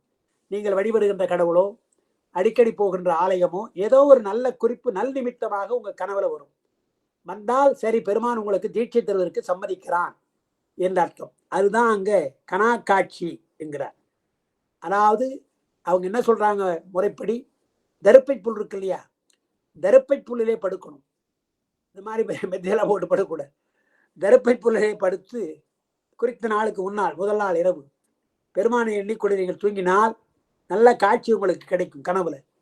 கனவு நல்ல கனவு வந்தால் உங்களை அங்கீகரிக்கிறான் பெருமான் என்றும், தீய கனவு என்ன வந்தால் என்ன பண்றது? அப்ப அதுக்கு பரிகாரம் செய்யணும். அதுக்கு ஒரு பரிகாரம், அவர் என்ன ஒரு பரிகாரம் செய்து தீர்க்க செய்யலாம் என்பது நிமித்தம். அது ஒரு மரபு. அதே போல கனா காட்சிக்கு அப்புறம் நிமித்தம் என்றார். நிமித்தம் என்பதை தமிழர்கள் வழக்கமா வச்சிட்டு இருக்காங்க. இந்த உரையாசிரியரால் பள்ளி சொல்லுதல், பள்ளி முதலியவற்றால் நிமித்தத்தை உணர்வது என்பது. பழைய தமிழ்ல எப்படின்னு சொன்னா, நிமித்தம் என்று சொன்னால் சில சகுனங்கள், எதிரிலே வருகின்ற காட்சிகள், அதெல்லாம் நிமித்தம். அது இல்லாமல் நல்ல சொற்களை கேட்டல், அது விரிச்சி கேட்டல்னு சொல்லுவாங்க. இலக்கணத்தை விரிச்சி கேட்டல்வாங்க, நல்ல சொல்லை கேட்பது. அது நீங்களும் பார்க்கலாம், உங்களுக்கும் அது அனுபவம் வரும். ஏதாவது ஒரு காரியம், நல்ல காரியம் செய்ய வேண்டும் என்றால் அந்த காரியத்தை தொடங்குவதற்கு முன்னாலே உட்கார்ந்து கொண்டு, வீட்டில் உட்கார்ந்து கொண்டு பெருமானை தியானிக்கணும். பெருமானை தியானிக்கிற பொழுது ஏதாவது ஒரு வார்த்தை யாராவது பக்கத்துல பேசுவான், ஏதாவது யாராவது பேசி போவான், இல்லை நம்ம வீட்டை கூட என்ன பேசுவான், அந்த பேச்சிலே நமக்கு பதில் கிடைக்கும். யாராவது போயிட்டு அது அங்கதான் இருக்கு எடுத்துக்கொள்வாங்க, அது உனக்கு கட்டாயம் கிடைக்கும் போன்னுவாங்க. இதெல்லாம் ஏதாவது ஒன்று சொல்லுவாங்க, பாசிட்டிவா ஒன்று சொல்லுவாங்க. சொன்னால் அது பெருமான் நமக்கு சொல்றதாக அர்த்தம். அது விரிச்சி கேட்டல், நற்சொல் கேட்டல் சொல்வாங்க. நல்ல காட்சியை பார்த்தல், நல்ல சொல்லை கேட்டதெல்லாம் நிமித்தங்கள். இந்த நல்ல சகுனங்கள் போன்றவையெல்லாம் இவளுக்கு கிடையாதுன்ட்டார். ஞானிகளுக்கு அதெல்லாம் கிடையாது. பெருமானை எண்ணி சென்றால் அதைத்தான் ஞானசம்பந்தனும் பாடுறார், அப்புறம் பாடுறார். ஞானசம்பந்தன் என்ன பண்ணார், ஆசரும் நல்ல நல்ல அவை நல்ல நல்லன்னு பாடினார். கோளறு பதிகம் நமக்கு தெரியும். கோளறு பதிகத்துல கோள்களும் நல்லன, நாள்களும் நல்லன என்று பாடினார். ஆதி பௌதிகம், ஆதி ஆன்மீகம், ஆதி தெய்வீகம் எல்லாம் நமக்கு நல்லதுன்னு பாடினார். அப்பர் பெருமான் என்ன பண்ணார், கொள்ளும் கிழமை ஏழானாய் போற்றின்றார். 7 நாட்களும் நீதான். கொள்ளும் கிழமை ஏழானாய் என்றால் செவ்வாய்க்கிழமை, சனிக்கிழமை என்ற வேறுபாடு கிடையாது. எல்லா நாளும் அடியாருக்கு நல்ல நாள்.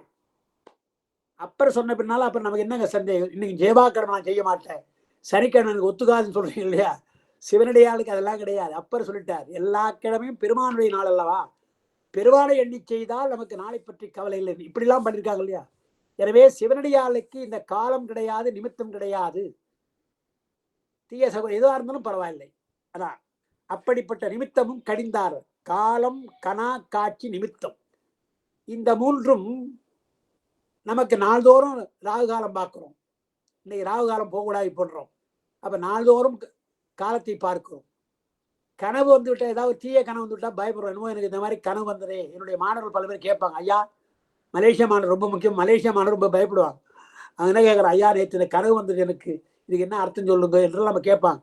அப்ப கனவுக்கு பயப்படுதல், தீய கனவுக்கு பயப்படுதல், நிமித்தத்துக்கு பயப்படுதல், இதெல்லாம் அடியாளுக்கு கிடையாது.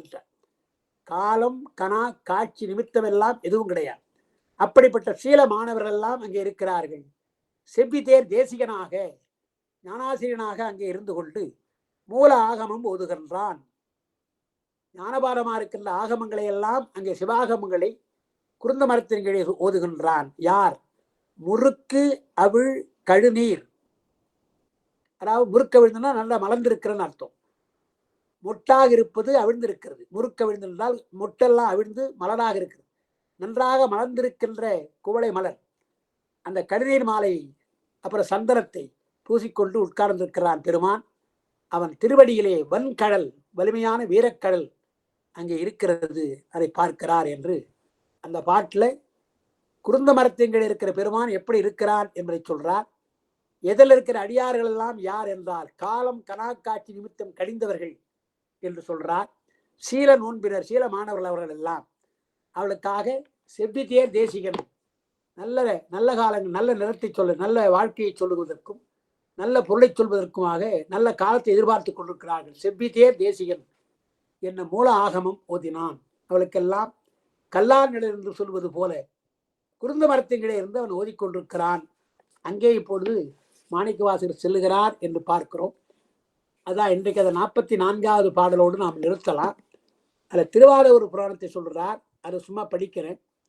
வந்த நான் வறுமையுற்றேன், மாற்று எனது இளம்பாடு என்று சிந்தை ஆவுகலம் உற்றான், கை செழும்பொருள் ஈதல் செய்வார்க்கு இந்த நாள் அளிக்க வேண்டும் என விதியின்மையாலே அந்த நாள் இந்நாளாக அடிமை கொண்டு அருள வேண்டினார். திருவாரூர் புராணத்துல குருந்த மரத்தின்கீழே போய் வணங்கி மாணிக்கவாசகர் என்ன சொல்றாரா, வந்த நான் வறுமையுற்றேன். ஐயா, ஞான செல்வம் கிடைக்காமல் நான் வறுமையா இருக்கின்றேன். மாற்றி எனது இளம்பாடு, இளம்பான வறுமை, என்னுடைய ஞான வறுமையை, ஞானம் கிடைக்காத அந்த செயலை எல்லாம் நீ மாற்ற வேண்டும் அல்லவா? அதுதான் எனக்கு ஞானம்தான் செல்வம். அந்த செல்வத்தை நான் இன்னும் அடையவில்லை அல்லவா? வந்த நான் வறுமையுற்றேன், மாற்றி எனது இளம்பாடு, இளம்பாடு தான் வறுமை என்று சிந்தை ஆகலமுற்றான். மனசுல துன்பம் வந்தது. அவன் என்ன செடும்பொருள் இதற்கு, தன்னிடத்துல இருக்கிற பொருளை அடுத்தவனுக்கு கொடுக்கறதுக்கு இந்த நாள் அளிக்க வேண்டும் என்ற விதி இல்லை. என்ன அழகா சொல்றாரு பாருங்க மாதவர் புராணத்துல. உங்ககிட்ட ஒரு பொருள் இருக்கிறது, வெள்ளிக்கிழமை வந்து கேட்பான் சில பேர், ஏதோ ஒரு அவனுக்கு வேண்டிய ஒரு தொகை கொடுங்கன்னு கேட்பான். வெள்ளிக்கிழமை நான் பணம் கொடுக்க மாட்டோமான்னு சில பேர் சொல்லுவாங்க. வெள்ளிக்கிழமை கொடுத்தால் செல்வம் போயிடும் என்று. இதெல்லாம் யார் சொல்லி வைத்தார்களோ இதை அப்படியே கண்மூடித்தனமா நம்ம பயன்படுத்துறோம். எதையுமே பெருமானை எண்ணி செய்தால் வையில் கதிர் வடிவேலனை வாழ்த்தி வரிஞர்க்கு என்றும் நொய்யிற் பிளவளவேனும் பகிர்மென்கிறார். நீங்கள் பெருமானை வணங்கி வாழ்த்தி அதை கொடுத்தால் எந்த விதமான தீங்கும் வராது. அதான் அவர் சொல்றார், கையில் செழும்பொருள் நிறைய பொருளை ஈதல் செய்வார்க்கு இந்த நாள் அளிக்க வேண்டும் என்ற விதி இல்லை. இப்ப கோயிலுக்கு நிறைய நிதி கொடுக்க நினைக்கிறோம், ஒரு ஏழைக்கு திருமணம் பண்ணி வைக்கணும்னு நினைக்கிறோம், அதுக்காக பணம் கொடுக்குறோம் என்றால் அதெல்லாம் செடிய பெருநிதி, அதையெல்லாம் இந்த நாள் தான் கொடுக்கணும் அவசியம் கிடையாது. நினைச்சீங்களா உடனே கொடுத்துருங்க. ஏதோ கர்ணனுக்கு சொல்றாங்க இல்லையா, கர்ணன் எல்லாத்தையும் கொடுக்கக்கூடியன்னு நமக்கு தெரியும். கர்ணனுடைய கொடை நமக்கு தெரியும். பாரதத்துல அவன் ஒரு நாள் எண்ணெய் தேய்ச்சிட்டு உட்காந்துக்கிறான், ஆயில் பாத் எடுத்துட்டு உட்காந்துக்கிறான் கர்ணன். அவன் பெரிய அரசன் அல்லவா, அங்க தேசத்து அரசன் அல்லவா. அதனால தங்க கிண்ணத்துல நல்லெண்ணெய் ஊற்றி வச்சிருக்கிறான். ஊற்றி வச்சுட்டு அதை அப்படி ஊற்றி அவன் எண்ணெய் தேய்ச்சிக்கிறான். அப்ப போய் ஒருத்தன் கேட்கறான், கர்ணா எனக்கு ஏதாவது கொடுன்னு கேட்கறான். கர்ணன் சொல்றான், ஏன்னாப்பா இந்த எண்ணெய் தேய்ச்சிங்கிறேன், இப்போ ஆயில் பாத் எடுக்கிற பொழுது உனக்கு என்னடா கொடுக்குறது என்று என்ன பண்ணா, கையில இருக்கு இல்லையா எண்ணெய் கிண்ணம், தங்க கிண்ணம், அதை அப்படியே கொடுத்தான். இடக்கையில அப்படியே கொடுத்தான். வாங்குறவன் என்ன பண்ணா, சாமி இடப்பக்கத்துக்கு இடக்கையில கொடுக்காதீங்க, கையை மாத்தி வலக்கையில மாத்தி கொடுங்க அப்படின்னா. யாரு? கர்ணங்கிட்ட. இடக்கையில கொடுக்க கூடாது, வலக்கையில மாத்தி கொடுங்கண்ணா. உடனே கர்ணன் சொன்னானா, டே சீக்கிரம் வாங்குடா, இடக்கையில இருப்பதை வலக்கையில மாற்றுவதற்குள்ளாக எனக்கு மனம் மாறலாம். என்ன மனம் மாறலாம்? எண்ணெய் இருக்குதே, எண்ணெயை தேய்ச்சிட்டு கொடுப்போமா வெறுங்கெண்ணத்தை கொடுப்போமான்னு முதல்ல. இப்ப எண்ணெயோடு கொடுக்குறவனுக்கு எண்ணெயை தேய்ச்சிட்டு கொடுக்கலாமா வெறுங்கெண்ணத்தை கொடுக்கலாமா எண்ணெய் வரும். அப்புறம் எண்ணெய் தேய்ச்சிக்கிற பொழுதே இது தங்க கிண்ணமா இருக்குதே, இதை எப்படி கொடுக்குறது, வேற ஏதாவது கொடுக்கலாம் என்றெல்லாம் எண்ணெய் வரும். மனிதனுடைய மனம் வெகு விரைவாக மாறும். அதனால்தான் ஒன்றே செய் நன்றே செய் அதை இன்றே செய்யினான். அதுபோல உனக்கு ஒரு நன்மை செய்ய வேண்டும் என்றால் அடுத்தவனுக்கு உடனே செய்திடணும். அந்த மனம் இருக்குது, அப்ப செய்திடணும். நம்ம மனம்தான், நாம தான் என்றோம். ஆனா ஒரு அரை மணி நேரம் 1/4 மணி நேரம் பொறுத்து மாறி போகும். அது கர்ணனுக்கே அப்படி மாறிவிடுன்னு பயம்தான். கொடைவளலாக இருக்க கர்ணனே, சீக்கிரம் வாங்கிக்கடா, இடக்கிருந்து வழக்கில மாற்றத்துக்குள்ளாக எனக்கு மனம் மாறலான்றான் இல்லையா. அதான் சொன்னாரு, செடும் பொருள் ஈதல் செய்வார்க்கு இந்த நாள் அழிக்க வேண்டும் என்ற விதி கிடையாதாதலால் அந்த நாள் இந்நாளாக பெருமானே எந்த நாளா இருந்தா என்னை அடிமை கொண்டு என்னை ஏற்றுக்கொள்கிற நாள் இந்த நாளாக எனக்கு இருக்கட்டும் என்று சொல்லி அதை கேட்கிறார். கடிநீர் மாலை அணிந்தது ஒரு அடையாளம் அப்படின்னு சொல்றாருங்க. மூலமாகிய மும்மை மறுக்கும் தூயமேனை சுடர்விடு திருவாசலே வருது. காதலனாகி கடிநீர் மாலை ஏருடைத்தாக எழில்பெற அணிந்து என்று கடிநீர் மாலை அணிந்திருக்கிறான் பெருமான் என்று அடையாளத்தை சொல்கிறார். அப்படி குருவடிவாக குருந்த மரத்தின் கீழே இருந்து உபதேசிப்பதற்கு காத்து கொண்டிருக்கிறார். மணிவாசக பெருமான் திருவாரூரர் அங்கே சென்றிருக்கிறார் என்ற அந்த 44வது பாடலோடு நாம் இன்றைக்கு நிறுத்தி வைக்கலாம். அடுத்த வகுப்பில் நாம் 45வது பாடலிருந்து நாம் சிந்திக்கலாம் என்று கூறி நான் நிறைவு செய்கின்றேன். அன்பர்களுக்கு ஏதாவது சந்தேகம் இருந்தால் கேட்கலாம், இல்லை என்றால் வகுப்பை நாம் நிறைவு செய்யலாம்.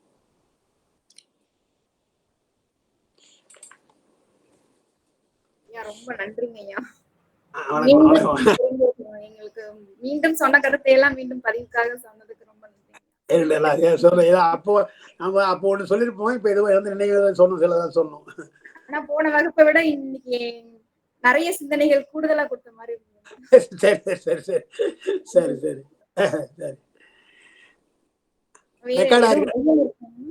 சொல்லுங்கம்மா. ஐயம் எதுவும் இருக்காமா பெருமக்களே? இல்லங்க ஐயா, ஏதோ சொல்ல வந்தீங்க ஐயா. இல்ல நீங்க சொல்லணும்னு நினைச்சீங்க, நீங்க சொல்லணும்னு. சரி இல்ல ரெக்கார்ட் ஆயிருக்கா பாருங்க. ஆயிருக்குங்க ஐயா. அந்த போன டைம் பண்ணும் போதுங்க ஐயா சேவ்னு கொடுக்கும் போது ஹேங் ஆயிடுச்சுங்க ஐயா சிஸ்டம். ஓ அடடே. அதனால என்னால ரெக்கவர் பண்ணவே முடியல சேவ் ஆகாததுனால. ஓ சரி சரி சரி சரி சரி சரி சரி சரி சரி நிறைவு பண்ணலாம். அவ்வளவா? நிறைவு. வாழ்த்து பாடு. உலகெல்லாம் உணர்ந்து போதற்கு அறியவன் நிலவுலாவிய நிர்மலி வேணியன் அழகில் சோதியன் அம்பலத்து ஆடுவான் மலர்சிலம்படி வாழ்த்தி வணங்குவான்.